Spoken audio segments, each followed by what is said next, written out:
And Sean, let's close out the podcast talking a little Blackhawks, a little flavoring here. We haven't had the Blackhawks since Sam was on. If you're on YouTube or listening, you may not hear Dave's voice or see Dave's face as we kind of... We said the word hockey ran.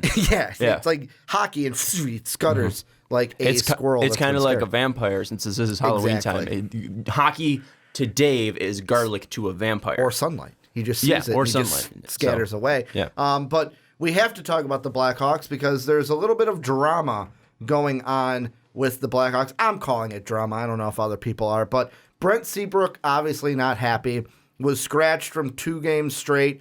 The first one was the win that we had over the Kings. Then the next game, he was also scratched and had comments, like he said in Nashville before the Preds game. I feel like I still got a lot to offer in this league and still be a good player for somebody. And, of course, Twitter, the internet went into an uproar because they're like, why would he say for somebody? Does that mean Brent Seabrook is not happy here, wants to be traded?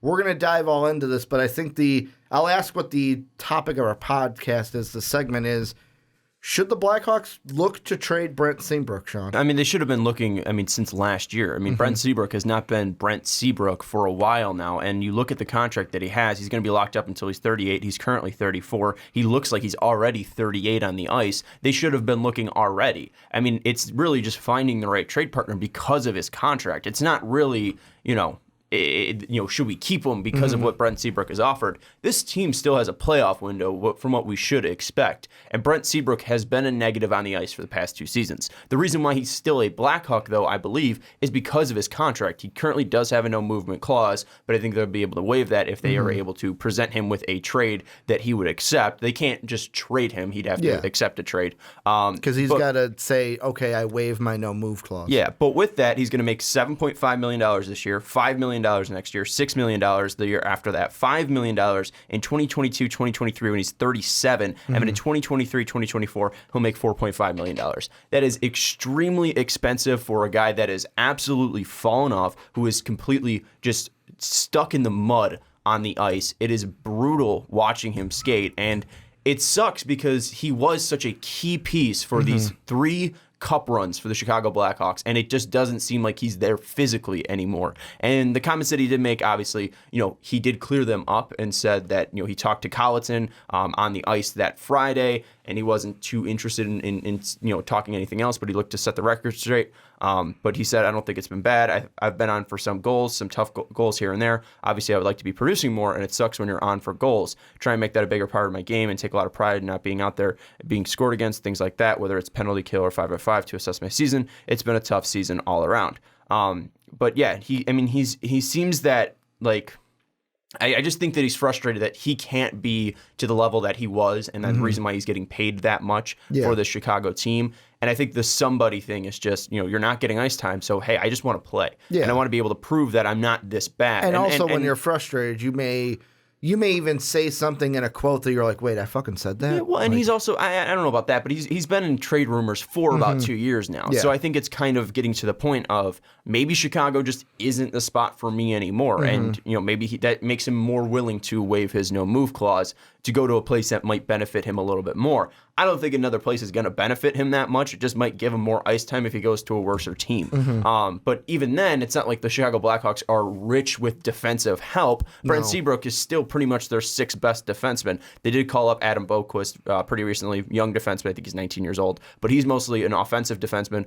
Gustafson's been absolutely horrible. So, the top 7 would probably include Gustafson, Boquist, Seabrook, DeHaan, Keith, and Murphy. I'm blanking on the other guys, but the 7 that are currently for the Hawks, the 6 that started the season for them, and then throw in Boquist. He's probably Seabrook is probably the 6th best defenseman on that team when you take in what he brings in offensively and what he brings in defensively, and the lack of speed that he has provided. So I would say that there still should be ice time for Brent Seabrook just because he is still one of your better players. I would look to more move Gustafsson first, mainly just because he's a worse player. But if you can get rid of that contract, I think that'd be absolutely huge for the Blackhawks and Stan Bowman. It'd give you so much more flexibility to make a move and possibly get a better defenseman than Brent Seabrook, because this defense has been absolutely putrid throughout the first couple games for the Blackhawks. So should they move him? Absolutely. I know fans might be upset if they do move him, since he was so beloved on those teams. He's been an alternate captain before. We're a loyal city here. You win us a cup, you win us 2, maybe 3, you're loved in the city forever. But it's at that point where you're not producing to the level that you have been through your peaks, and with the contract, that's the biggest thing for me is you're going to have to re-sign. You're already locked up to Brinkett, but you're going to have to re-sign Strome too. He's coming up soon. You're going to have to extend him. You have to deal with the Taves and Kane contracts, because those are guys that still produce in decent at a decent level. Taves a little bit less this year, but last year he had a career year. Kane had a career year last year. Those guys are still producing at the level that they should be paid at. And then you still have a massive contract in Duncan Keith, and he hasn't been the Duncan Keith that he used to be, but he is at least better than Brent Seabrook, and he is living up more to his contract than Brent Seabrook is. So, the Hawks are pretty handcuffed with cap, so moving that cap away from the team in Brent Seabrook not only would help your team defensively, because you're most likely going to find another defenseman that's probably a little bit younger, can provide a little bit more speed, maybe has that hunger that's a little bit there, and will provide some defense. I don't know exactly who's out there and could help this team. And if it means trading Seabrook away means Gustafsson steps up, then I would rather have Seabrook. But with all that being said, if a trade presents itself that would benefit the team and they don't have to take any of his money on, I think the Blackhawks would have done it by now. But I don't think that trade has presented itself. And the contract's the tricky thing of it, because when I was coming into this, the big reason why I'm on the side of yes, trade Brent Seabrook is, like you said, there's still a championship window for this team. There is for guys like Patrick Kane and Jonathan Taves. I'm not saying there's a championship window. There's a window to make the playoffs. Playoff window, we'll say that. But that window is there for guys from the original Cup teams for Kane and Taves, because they're 30. Whereas Brent Seabrook, by the time we then turn this either full rebuild or minor rebuild around, you're kind of going to age out the rest of this team. Like you said, 38 is when his contract ends. And that kind of turned me into, well, who would look for a Brent Seabrook? What team out there, and what should the Hawks even look for? Because obviously, if I'm the Hawks, the 2 big things I would look for is, unless you're looking for that playoff window, look for something that helps the team. But otherwise, look for young players, look for draft picks, try to either steer into a full rebuild or say, no, we still have a playoff window because we got Taves and Kane on this team. And 2 teams I just wanted to throw your way, kind of push it out there, see what you think. The thing I was looking for is what's going to be a team that might need, on the defensive side, a veteran that when they make the playoffs has been here, has known it, can help the team, even if it's he's our 5th, 6th defender because of what he's producing. He's that veteran in the locker room, on the ice. The team that I think fits that mold is the Edmonton Oilers. They're a very young team. The only kind of chip that I put there that why I wouldn't do that if I'm the Oilers is you got Nugent Hopkins and you got Larson that are 26. They're going to come off in 2 years that you're going to have to re-sign them if you want to keep them.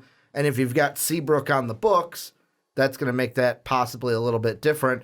Another one I've seen that I don't think fits into the needs that veteran leadership, because they've won a cup and they've got arguably the best player in hockey in Ovechkin, but the Capitals. I said arguably. He is not. I said arguably. And you'd arguably be wrong. But the Capitals, Connor McDavid, Capitals being another one. The hardest thing with all of that is, like you mentioned, Nugent Hopkins, their former first-round pick, offensive center. He's going to come up at some point. I just don't see it working too with Edmonton or the Capitals, because you're going to need to take on cap. And I don't think the Blackhawks want to do that, because they want to have the ability to go out and make some moves. That's the reason why you'd be moving him. If Brent Seabrook was worth to go out and have the room in free agency to sign a guy. If Brent Seabrook had a cheaper contract, I don't think this would really be a discussion. He's just another guy that you can rotate into the sixth defenseman that you're playing. Yeah. And if he was worth like $2 million with what he's done for this city, I don't think it's a trade discussion. The reason why it's a trade discussion is because he's been so bad with this contract. So you need to look for a team that's going to actually take on his cap fully. Team that's I would think would be able to most freely do that is the Seattle team when that finally starts up, because they're going to have all this cap space to work with. They're going to have to fill out this roster with players, and if you get a guy with leadership and you get a guy that has experience, that's going to help these players grow, especially the ones that you're picking off from some of these teams in the expansion draft. And we saw with the Vegas Golden Knights, having a guy like that in Marc-Andre Fleury was absolutely huge for that team. Marc-Andre Fleury was still a very great player in turn, showed that he was still had, great years of goaltending still underneath his belt, but he also had that experience. He had multiple cups under his belt. He had, I think he was I don't think he was a Vezina, but I think it was a Conn Smythe one of those years. But he was always great for those Penguin teams in the Stanley Cup runs. So, maybe Seabrook can bring that type of leadership, that type of veteran, ability. He's been an alternate captain before. He can immediately step in and be your captain. That could truly help the Blackhawks, and it could help the Seattle team once they fully flesh out their team, because they'll have a veteran that they can look to help that team grow. And also, when they first start, they could take on the brunt of that 7.5, because they're probably not going to be taking on very expensive players. And then it gets a little bit easier from the swallow when it goes down to 5, and then it goes down to 6, and then it goes down to 5, and it goes down to 4.5. So it will increasingly get easier for that team to take on when they're possibly extending players, and when they're possibly getting draft picks, when they're taking on better players, and those salaries start increasing. Seabrooks will start decreasing. I think that's the only place that makes sense for this team. It's just now, you got to wait for that team to fully get operational. Then I've got kind of a three-headed monster of a question your way. Is because when Las Vegas started, in case you guys don't know and are like, I forgot how that process went, teams were like, we're going to keep these guys. Everyone else went into what you were saying was the expansion draft, and then the Vegas Knights could kind of pick who was there out of the open bunch. Three-headed monster of a question. If you're the Blackhawks, do you not claim Seabrook, let him enter that pool, hoping that Seattle takes him? Number two, if you're Seattle, do you take him in an expansion draft if Seabrook is available? And then number three would be, well, I completely forgot number three, so go with number one and two. I believe that it's going to be 2 years till Seattle comes up. So it'll be the last 2 years of Seabrook's contract. And I think that's probably the only window that you're going to be able to trade for him. But before, what you've seen, and I think the Blackhawks did it, I forget which player it was. I want to say Marcus Kruger, but I think that's wrong. The Blackhawks just traded him to the Golden Knights in exchange for not taking one of their players. Yeah. So they could always work out a deal with that, with Seattle. Just take Seabrook, then you don't have to take one of our players. We'll work out a trade, and we'll figure it out. And that way we won't lose anybody of value that we can't protect. So, if we're not protecting Boquist, we won't lose Boquist. Or if we're not protecting, they protect Doc and they protect. But if we're not protecting Brandon Saad or whoever it comes to be at that point, you're not vulturing a player that we really want on our team, and we could give you something in return for that. And I think Brent Seabrook, again, I don't know what he's going to be like at 38 and 37, but maybe being in a different spot, helping a new team grow, it could revitalize his career. But I really don't see a place that is going to be able to take on that contract right now. I don't think anyone wants his contract right now, especially for a playoff team. Maybe the Senators would do it, but the Senators still have, for how bad they are, still have a lot of cap space, tied up in players. So, I would think he either has to go to like a really shit team that just has a ton of cap room, and would be willing to take that on if the Blackhawks sweeten the pot with like a pick or whatever, or like another low middling prospect, or like if the Blackhawks gave them Seabrook in a fourth and we got a fifth back or something like that. I think it would just have to be that, where you're giving him to the Seattle team to protect one of your players from being snagged, or to a bad team that can take him on because of their lack of salaries tied up because they're just playing young players. I honestly don't think that there's a trade partner out there, but if there is, they should trade him. Yeah, the only other teams that I'm seeing on different Hawk websites, like Blackhawk Up of the Fansite Network, two teams that they have are the Panthers, obviously because of you're always going to have that where it's like Hawk player up, oh, the Panthers. Yeah.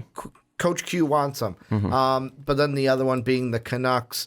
The argument they make is that Seabrook's hometown is Richmond, California, which is 41 minutes away from Vancouver, and they relate it to Tavares and Gianta, who played in Toronto and Buffalo, respectively, were close to their home cities.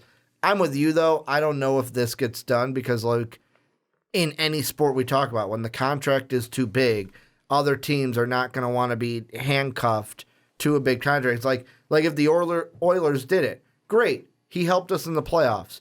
Now we're stuck with him. Would he even help you in the playoffs? Exactly. So, or if they don't even win at all because the Stanley Cup's so hard to win in general, great. That didn't work. Now we're stuck with him. Edmonton makes bad moves all the time, and I know that was mainly under, I'm blanking on the guy's name. Fuck. I got to now look up the former GM. Yeah, Oilers GM. It's on the fucking tip of my tongue. It's not Ken Holland. Peter Chiarelli. Chiarelli was always making shit moves. And he's gone. So it's not, maybe the Oilers are a little bit smarter. Ken Holland did a great job in Detroit for all the years that he was there. So I doubt he'd take on all that contract just to possibly help this team out. Yeah. I think he'd rather just, if they don't make the playoffs this year, they don't make the playoffs, and bite the bullet and move on and just try to develop younger players that are cheaper so they can keep Nugent Hopkins, they can keep McDavid around, although they already locked up McDavid. Make sure that they keep their top players and develop and grow their own players like Detroit was doing every single year coming out of nowhere. They're like the Spurs of hockey. But yeah, if a trade offer presents itself, they should absolutely trade him. I really don't care that much about the Cups thing. You still have a legacy. 7 can still be retired if you're not playing for this team. Yeah. You're honestly hurting your legacy right now. This isn't the Brent Seabrook that we know and love. This isn't the Brent Seabrook clapping slappers from the blue line against Detroit in overtime, putting it past the Red Wings and moving us on to the next round. That was one of my favorite Seabrook moments. I have a Seabrook jersey. It would suck to see him go, but it's not Brent Seabrook anymore. It's a different player. He's not the top 2 defenseman that he was. He isn't that dynamic pair with Keith and Seabrook anymore.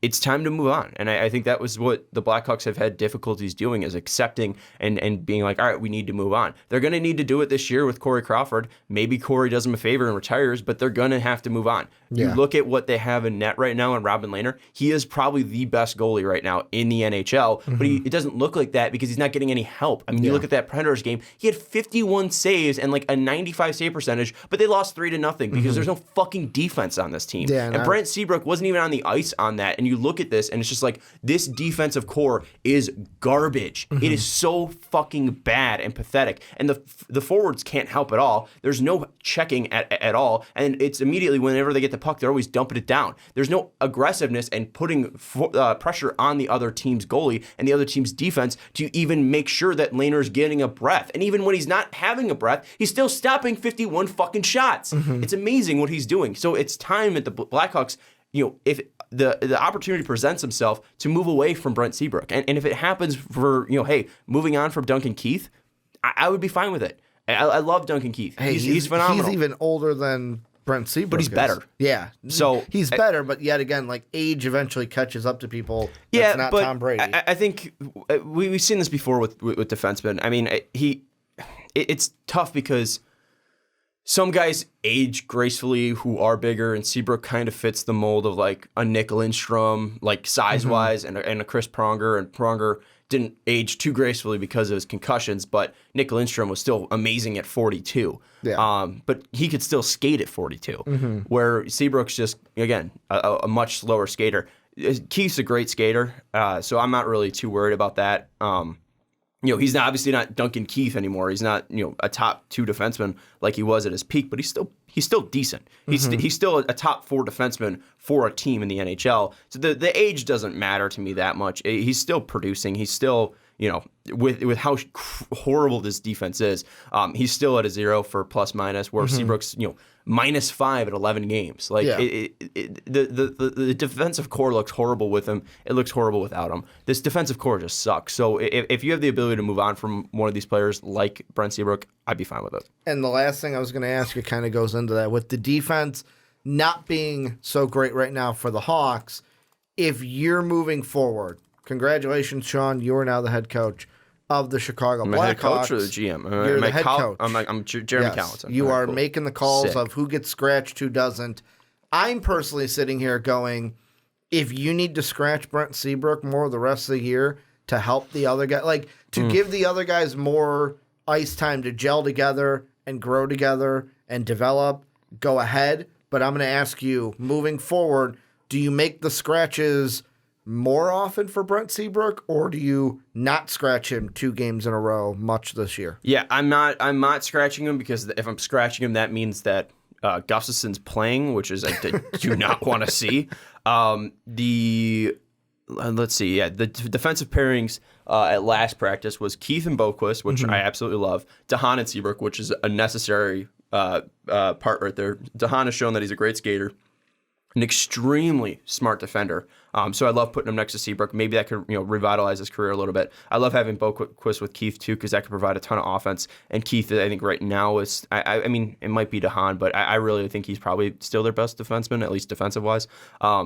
So I would say Keith and Boquist is a great pairing. DeHaan and Seabrook, I think that would be best. And then you have Mata and I can never say the fucking guy's name, but the defenseman that begins with a K. I would probably say that that's your 6 that I would like to see most. I would like to see Gustafsson off the ice as much as possible. It sucks Connor Murphy's injured and out, so you won't see him too often for the Hawks in the next coming months. But yeah, I would say that's probably the pairings I would like to see, and I would like to see Gustafsson either off this team or not on the ice, because he's just a budget. The budget's too nice of a word. He's a garbage Erik Karlsson. Okay. Where Erik Karlsson was this great offensive defenseman putting up like 80 points in a year. And we saw last year, I think Gustafsson had like 60. But Karlsson's really bad at defense. And if Gustafsson is a worse offensive defenseman and a worse defender, then I don't really know what player model he's like. So you wouldn't matter if he was worse defensively if he was putting up. He's a slow forward. That's what he is. And I don't want to see him on the ice. Well, this is where you guys come in. Let us obviously know what you guys think down below about everything with Brent Seabrook. What should be the plan moving forward? Do you see a trade, not see a trade? Who would be good trade partners with the Hawks for Brent Seabrook? Want to thank Dave for also being on the podcast. He's not here to say goodbye to you guys, joining us for Bulls and Bears. Make sure to check us out, patreon.com/MostValuedPodcast. That's how you support us so that we can keep doing these for you guys each and every week. But that's going to do it for Superfans this week. And as always, have a good day, everybody.